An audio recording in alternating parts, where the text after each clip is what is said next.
Bonjour, on va s'intéresser aujourd'hui à un plugin de générateur qui s'appelle Optics pour Final Cut Pro 10, qui est dû à Ripple Training, Mark Spencer notamment. C'est lui qui a conçu ces générateurs dans Motion 5 et qui les a transformés en excellents modèles avec plein de paramètres adaptables. Alors Optics permet, il y a plusieurs familles, ils sont 14, on les retrouve dans notre famille de générateurs ici.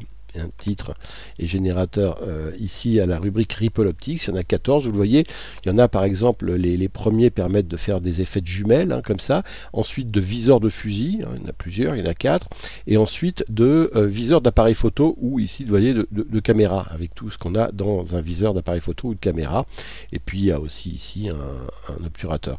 Voilà, donc par exemple, on va regarder comment on s'en servir sur ce plan-là, par exemple, ce plan-là, je fais X pour faire une sélection de range, je vais sur mon viewfinder S ici et je fais Q pour le mettre en clip connecté à la durée de mon clip. Alors on va regarder les paramètres un petit peu de tout ça. Vous voyez ici, Show Viewfinder Overlay. Ça permet d'afficher ou pas le viseur de l'appareil photo avec tous ces petits éléments. Ensuite on a un Blur Amount. Alors ça veut dire qu'il y a deux types de blur. Blur gaussien ou des focus. Le gaussien fait des rendus plus rapides. Blur Amount, ça veut dire je fais ici un flou général sur mon image. Ça permet de faire d'illustrer la recherche de mise au point. Alors par exemple on va l'animer. On va dire que la mise au point sera faite là. Donc là, par exemple, mon blur amount, je mets une image clé. Et puis juste au début de mon clip, ici, je mets un blur de suffisamment flou, comme ça. Voilà. Et donc, si je relis ici, vous voyez que j'ai une petite animation sur le blur déjà au début. Voilà. Je vais baisser un peu le son, c'est un peu fort. On va le mettre à moins 28. Voilà, vous le voyez ici, au début, je suis flou. Et très vite, j'arrive à faire ma mise au point. On peut simuler un mouvement également. On peut se dire qu'à partir du moment où on est là, on n'a plus le flou, mais on n'est pas encore sur Donald. On va dire qu'ici au début, on va bouger un petit peu le centre du viseur. Regardez, par exemple, on va dire qu'on est au début plus à droite. On est là et un peu en dessous, par exemple. Ou comme ça d'ailleurs, on met un point clé d'animation. Et assez rapidement, on va aller chercher, hop, ici, notre personnage central, qui est la tête de Mickey, qu'on veut avoir au centre de l'image. Donc voilà, comme ça, et je remonte un petit peu, voilà, ici. Donc voilà, j'ai une autre animation qui a été faite du viseur, donc j'ai un flou, puis ensuite il bouge un peu pour aller sur le visage, et là il va prendre la photo au moment où, par exemple, le doigt est pointé. Donc voilà, je veux dire qu'ici, je prends ma photo. Alors si c'est là que je prends ma photo, je bouge la tête de lecture, donc je fais Alt ici. Et là, je viens mettre, je vais faire une sélection de range ici, jusqu'à la fin. À part que mon in, il va être là, où est ma tête. Voilà, j'ai cette sélection de range. Et je vais superposer ici mon shutter flash. Donc je le sélectionne et je fais Q pour le connecter au-dessus. Et regardez ce que ça va me donner. Je la relis. Hop, le point est fait. Je bouge pour trouver mon cadre et hop, je prends la photo. Et maintenant, on va aller chercher un son de caméra, un son d'appareil photo, de déclencheur. On va dans eLive Sound Effect et on tape ici caméra. Et normalement, il y en a un. Voilà, il s'appelle caméra shutter. C'est exactement ce que je cherche. Et je le pose là en dessous, au même endroit. Donc on revoit maintenant ce que ça donne. Hop. Vous voyez que j'ai, bon c'est un peu fort ici, je vais baisser le son un petit peu, le volume on va le mettre à moins 9, voilà, mais j'ai très rapidement, voilà, illustré la chose. Alors maintenant, vous voyez aussi, on va continuer, on n'a pas tout regardé, mais dans le viseur ici, dans les paramètres publiés, il y en a plein qu'on n'a pas vu, mais par exemple les datas ici, on peut les afficher ou pas. Regardez, tout est désactivable, les coins ici, le rond central, les petits trucs sur le côté, les cercles du milieu, voilà, le flash, afficher le flash ou pas. Show le flash, on le montre ou pas le flash, bon là il n'y a pas de flash donc on va l'enlever le flash, WL, voilà, tous les paramètres d'un appareil photo, on peut régler la prise, vous voyez par exemple ici le focus color par exemple, on peut changer la couleur ici du focus, au centre de petits points, est-ce qu'on montre ou pas les valeurs d'exposition qui seront là, oui, pourquoi pas, et on peut là encore les régler, faire comme si j'avais, et en même temps, vous voyez, ça joue en même temps sur l'image, c'est-à-dire que je peux animer ça, c'est-à-dire que je peux me dire par exemple qu'au début de l'image, à la fin ici, une fois que je vais prendre ma photo, je serai à cette valeur-là, qui me semble bonne, paf, et un petit peu avant, je vais avoir également joué sur mon image, c'est-à-dire baisser la lumière qui était trop forte. Et regardez ici, j'ai une lumière aussi trop forte au début, et qui va être baissée juste avant que je déclenche. Paf, voilà. Donc tout ça se règle, vous voyez, c'est assez pratique. De la même manière, la focus couleur, on l'a pas vu. Show exposure EVA montre, on l'a vu. Show stabilize, la stabilisateur, on le montre ou pas ici, hein, l'icône de stabilisation. Les barres de la batterie, elles peuvent être de 5 ou de 3 par exemple. Et là, on a aussi une possibilité de night vision. Alors vous voyez, ça c'est une vision de nuit. Hein. On peut régler le brightness ici, plus ou moins. On va l'enlever, ou une vision thermale. Bon, sur un appareil photo, c'est pas vraiment intéressant. Ça peut être intéressant sur des jumelles, par exemple. Donc, vous voyez tout ce qu'on peut régler et affiner ici dans les paramètres publiés, hein, de ce générateur. Donc voilà, j'ai mon premier générateur. Alors, vous voyez, ça c'était un générateur d'appareil photo. On en a plusieurs. Hein, si je retourne ici, si je veux les changer, par exemple, à la place de cet appareil, j'aurais pu prendre celui-là ou celui-là. Hein, j'ai pris celui-là. Ou ça aurait pu être un... Voilà, c'est une simulation de vidéo. Par exemple, si je change celui-là, il suffit d'aller dessus comme ça et de faire remplacer. Je vais faire de remplacer depuis le début, hein, pour avoir la même dimension. Mais enfin, regardez, à la place, j'ai ça. Et ça, je peux désélectionner chacun des petits carrés en fonction de la zone où je suis, animer en couleur aussi ces petits carrés. Je peux faire tout plein de choses également. Hein, je vais faire pomme Z parce que j'aimais mieux celui que j'avais avant. Celui-là. Maintenant, sur cet autre plan ici, on va faire un binoculaire, c'est-à-dire des jumelles. Alors, on va prendre une paire de jumelles, par exemple, on en a 4, on va prendre celles-là, hein, celles du haut qui sont bien. Donc, pareil, ici, je fais un X pour faire un Selection Range. Je sélectionne mon clip ici, je fais X pour faire Selection Range, hop, et Q. Voilà, donc là, j'ai cette fois-ci une jumelle ici. Alors, qu'est-ce qu'on peut régler dans cette jumelle? Bon, le blur extérieur, on l'a vu, on peut l'animer. Bon, on va pas le faire deux fois, si allez, on se le refait. Donc là, c'est pareil, je fais un petit blur au début. Hein, intérieur, je suis en blur ici, et puis je mets un point d'animation, et assez rapidement, ici, voilà, j'ai plus de blur.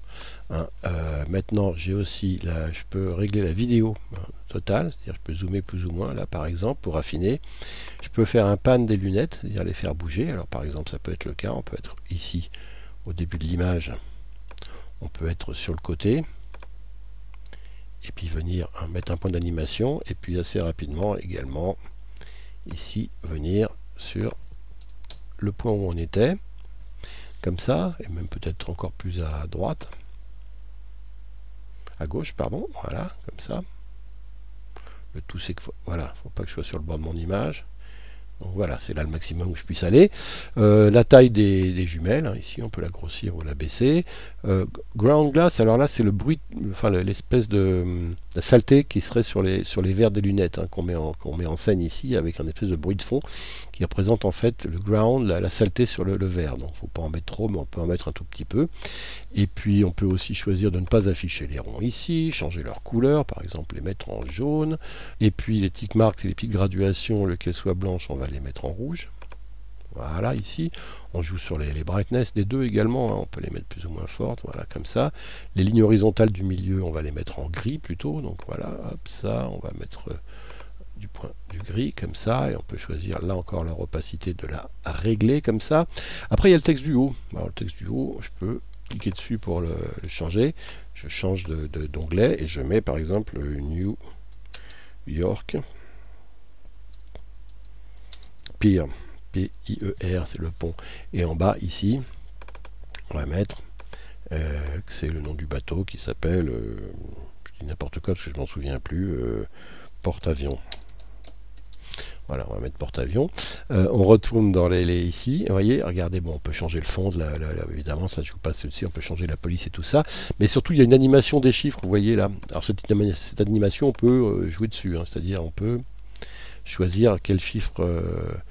C'est left par exemple. Alors, left start, on peut choisir que ça démarre pas à 139, mais à 83, etc.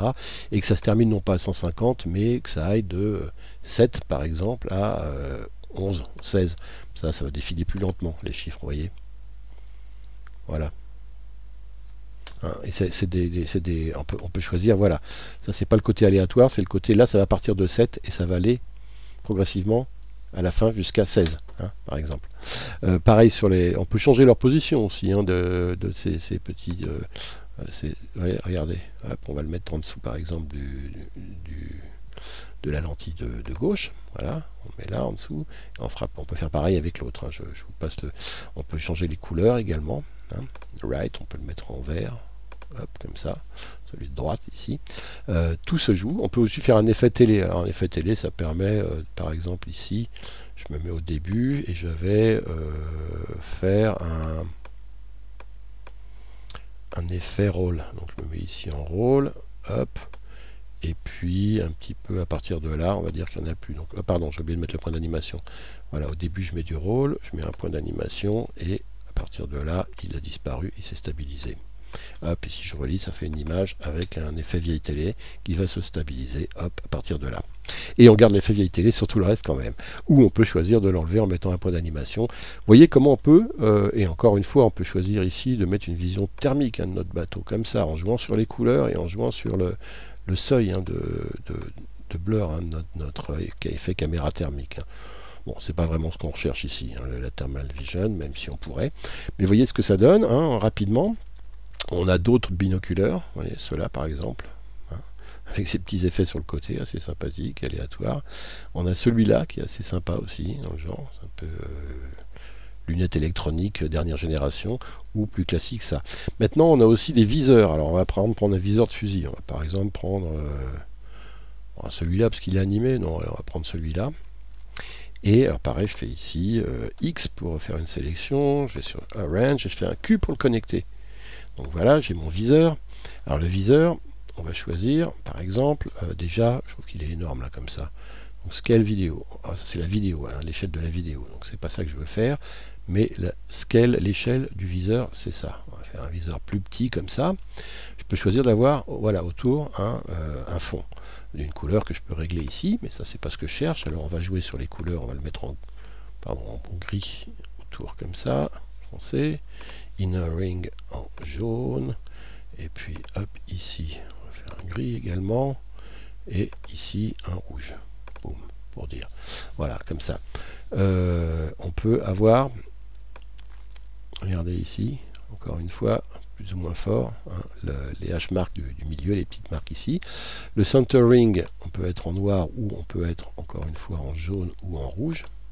C'est ce qui va clignoter. Ici, on peut choisir ou pas de le faire clignoter. Regardez. Ou là.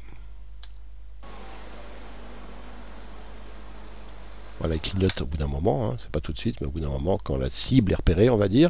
Et on peut animer tout ça pour que ce soit intéressant. Donc effectivement, on peut le magnifier, c'est-à-dire que c'est enfin un effet de loupe à l'intérieur. Regardez, donc je peux bouger ici, hein, voilà, ici, et je mets un point d'animation. Donc c'est sur la position, hein, ici. Et on revient au début, hein, et ici au début, on voit qu'on part de, on ne sait pas trop où, d'ici par exemple. Et regardez, hop, on voit que ça va aller le chercher comme ça. Bon, après ça, la position, on peut aussi, regardez ici, jouer sur le wiggle amount pour dire que ça tremble un petit peu, hein, qu'il ne va pas trouver tout de suite. Un petit peu de fréquence et un peu de bruit comme ça. Et regardez là, le parcours de la Lune même, il n'est pas, voilà, il est un peu tremblotant, comme si c'était vraiment très très loin et qu'effectivement, malgré toute sa précision, le tireur d'élite, il tremblait un petit peu, vu la distance. Donc ça, c'est animé. On peut aussi animer le blur, hein, c'est-à-dire qu'on a un blur outside, comme ça, hein, à la fin, comme ça, parce que dans la lentille, c'est bien. Le magnify, c'est la loupe, l'effet de loupe à l'intérieur. On va le grossir un peu également comme ça, mais à ce moment-là, il faut retourner sur mon point clé de position, ce que je vais faire ici. Il était où mon point clé?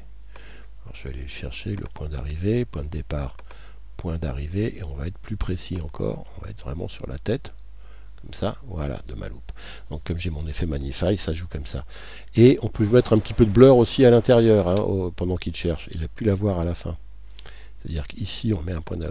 Hop, et auparavant, à partir de là, on en avait un certain montant. Bon, pas plus qu'à l'extérieur quand même, là ça fait beaucoup, mais un petit peu, voilà, on n'est pas au point. Donc là, je remets un point, et voilà ce que ça donne. On est flou à l'intérieur, y compris. Et hop, tout d'un coup, mise au point. J'ai toujours mon ground glass qui m'embête un peu, j'aime pas quand il y en a trop, vous voyez, de cet effet-là. Donc je vais le baisser presque au minimum. On va dire que le tireur d'élite, il a quand même affûté sa lentille, il a nettoyé avant de passer à l'action. Et voilà, vous voyez, hop.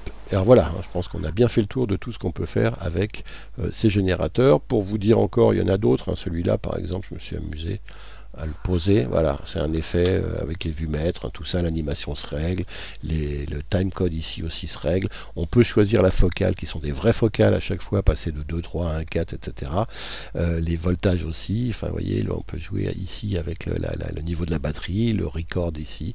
Je vous rappelle que c'est dû à Ripple Training tout ça, et que ça s'appelle Optics pour Final Cut Pro 10 et que ça vaut 39 $ sur la plateforme FX Factory Noise Industry. C'est la plateforme FX Factory de Noise Industry, dont voilà les coordonnées, qui, je vous rappelle, commercialise ce plugin de Ripple Training. Moi je vous dis merci et à bientôt.